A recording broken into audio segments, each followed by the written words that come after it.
Jika rekan-rekan ingin beli saham yang hendak melakukan Initial Public Offering atau IPO, rekan-rekan bisa ikuti 5 langkah berikut ini.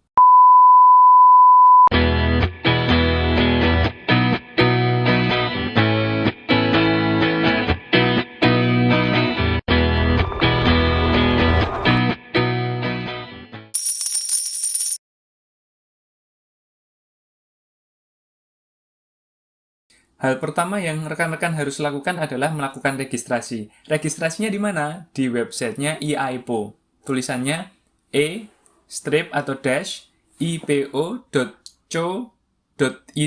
seperti itu ya. Registrasi ini dilakukan dengan cara memasukkan alamat email rekan-rekan dan mengisi tipe investor, apakah institusi atau individual seperti itu. Selanjutnya kita perlu melakukan authentication email dan masukkan kode OTP yang kemudian nanti dikirimkan. Selanjutnya, masukkan password rekan-rekan. Langkah kedua adalah proses verifikasi ya. Proses kedua ini adalah memilih broker atau sekuritas yang kita percayai. Ya, kemudian apa? Kemudian pilih registrasi Single Investor Identification atau SID ya. Ini bagi kita yang sudah lebih dahulu mempunyai nomor SID. Dan subrekening efek atau SRE untuk kita yang belum mempunyai SID itu ya. Selanjutnya kita perlu melakukan verifikasi broker dan kemudian melakukan login dan pesan saham IPO di laman eIPO yang tadi alamat websitenya sudah kami sebutkan. Untuk langkah yang ketiga ya, jadi setelah kita melakukan login di akun eIPO kita, kini saatnya kita melihat informasi perusahaan yang sedang IPO ini. Ya, kemudian kita lakukan pemilihan saham yang akan kita beli.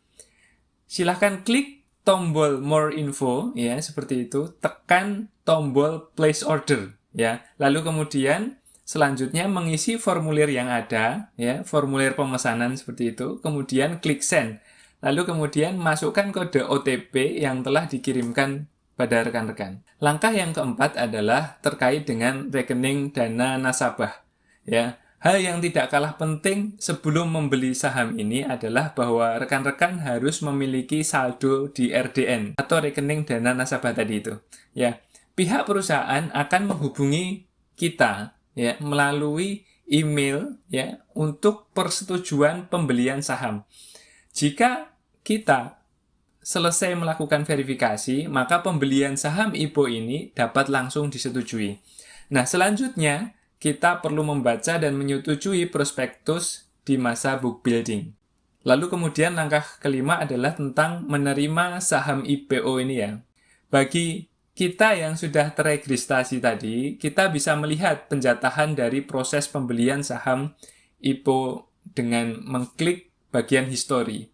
Ya, jadi selanjutnya akan muncul status allotted. Ini jika memperoleh saham sesuai dengan pesanan. Namun jika statusnya tertulis allotted with scale back, itu artinya penjatahan kita ini akan disesuaikan. Ya, dan ada status yang lain, misalkan not allotted. Nah, ini artinya kita tidak dapat memperoleh penjatahan. Ya, dan untuk status yang satunya lagi yaitu not carried over, ini artinya saham yang kita pesan ini tidak dapat dilanjutkan untuk diproses penjatahan. Ya, jadi tidak bisa mengikuti penjatahan.